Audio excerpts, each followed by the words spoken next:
Welcome to వయ్య భక్తి channel. ఈరోజు వీడియోలో తెలంగాణలోని సూర్యాపేట జిల్లాలో జాజిరెడ్డిగూడెం మండలంలోని తిమ్మాపురం గ్రామంలో ఉన్న సూర్యనారాయణ దేవాలయం గురించి తెలుసుకుందాం.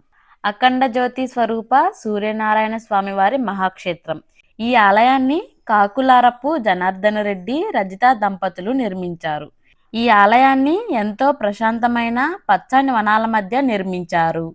పర్వత శ్రేణుల మధ్య నిర్మించే ఈ క్షేత్రంలో ఆలయ గర్భగుడిలో ఉన్న అఖండ జ్యోతి మూలాధారం.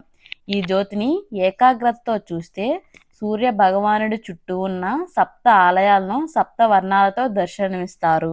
తెలంగాణలో ప్రథమంగా పెద్ద సూర్య భగవాను క్షేత్రం లేకపోవడంతో భక్తి భావంతో ఈ ఆలయాన్ని నిర్మించారు.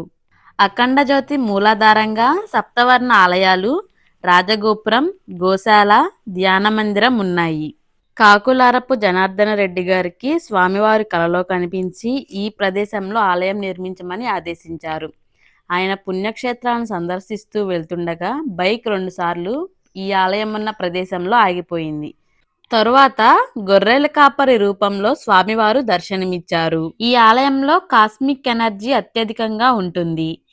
కాస్మిక్ ఎనర్జీ అంటే సూర్యుడు కాలగమనంలో ఒక్కొక్క మాసంలో ఒక్కొక్క రాశిలో ప్రవేశిస్తాడు. ఆ రాశి సమయంలో కాంతులు ఎక్కువగా ఉంటాయి.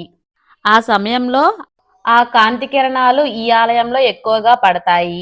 ఈ ఆలయ ప్రాంగణంలో గణపతి విగ్రహానికి ఎదురుగా శివాలయం ఉంటాయి. శివాలయానికి వెనుకన నవగ్రహాల ఆలయం ఉంటుంది. ఈ ఆలయంలో స్వామివారికి ఎదురుగా గుర్రం విగ్రహం ఉంటుంది. స్వామివారి గర్భగుడి చుట్టూ ద్వాదశ ఆదిత్యులు కూడా ఉంటారు. ఈ ఆలయంలో స్వామివారి రథసప్తమి రోజున స్వామివారి దగ్గర అఖండ జ్యోతి వెలిగించారు. ఆ రోజున భక్తులందరూ కలిసి భజనలు చేస్తున్నారు. ఆ సమయంలో అఖండ జ్యోతి కొండెక్కి మళ్ళీ వెలగడం జరిగింది. ఇది భక్తులందరి ముందే జరిగింది. ఈ ఆలయం వెనుక ఆంజనేయ స్వామివారి ఆలయం ఉంటుంది. అలానే రామకోటి స్తూపం కూడా ఉంటుంది.